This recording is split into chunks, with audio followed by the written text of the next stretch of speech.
comes for your mean, mean pride.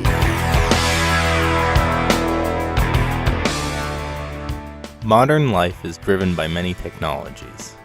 The internet is one of the many technologies that has made its way into our daily lives. Millions of people are connected to the internet today, yet how many of them are aware of the issues surrounding this technology? No, I have no idea what that is. I particularly have never heard the term net neutrality. Net neutrality. Having non-biased perspective when you publish something on the internet. Well, neutral, and then like net as in maybe internet, or is that right? Yeah. No. Yeah. Obviously something to do with the internet. For example, I guess something that everybody can relate to is Wikipedia. They always have the disclaimers at the top, disputing whether the page is neutral or not. But neutrality, maybe something neutral. Neutrality sounds like not picking one side, so maybe something to do with that. I don't know, like keeping things evenly balanced, or like non-biased, maybe. Not having any propaganda on the internet. I don't know, some sort of middle for the internet, some sort of, I don't know, like the center of the net, the center of the web. I have no idea.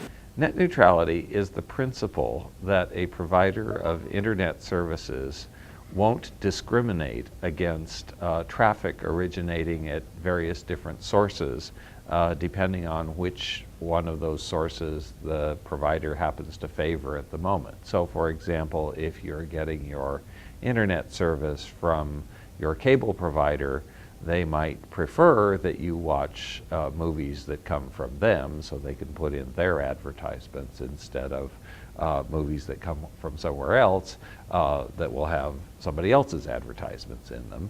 But net neutrality principle would say they couldn't do that.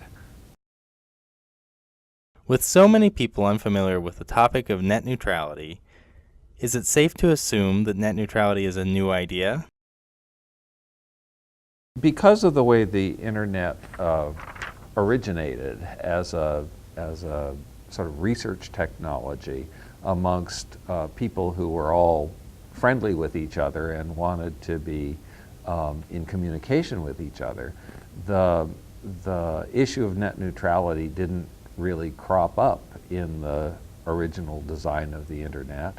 And as it has evolved under the care of basically technologists, there's been a lot of cooperation to put together the internet we know today.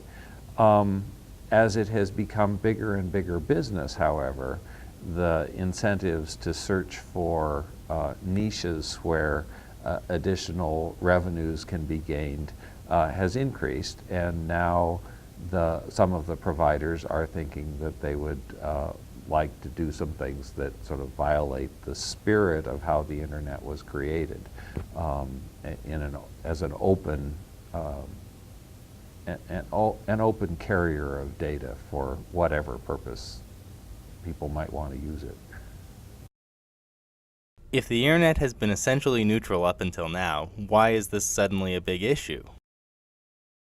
So the big issues related to net neutrality that make it an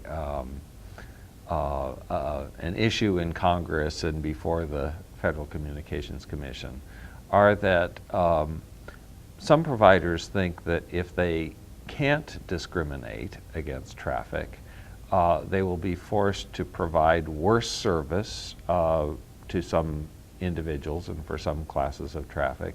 And also that if they can't charge extra for certain kinds of traffic, they won't have the money that they need to invest in improving their infrastructure. By having a non-neutral internet, then, ISPs are trying to make money by selling access to fast lanes.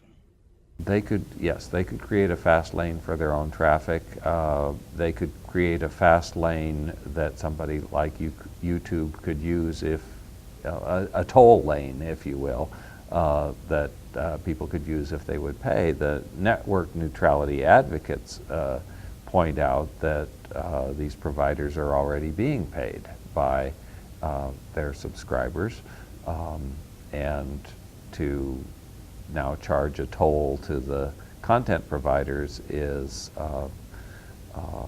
just a money grab in some people's minds. Our researchers present two opposing views on net neutrality.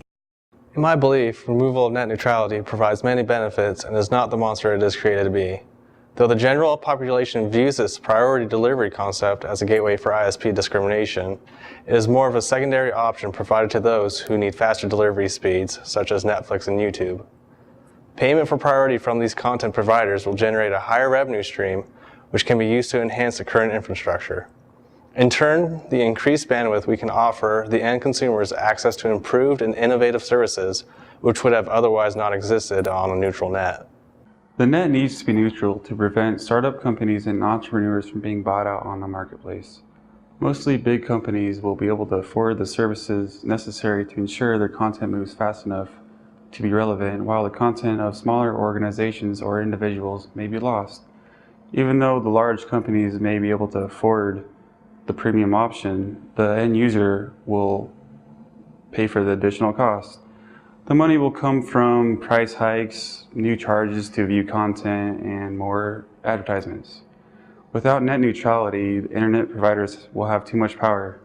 They will be able to discriminate information and services by blocking, speeding up, or slowing down web content.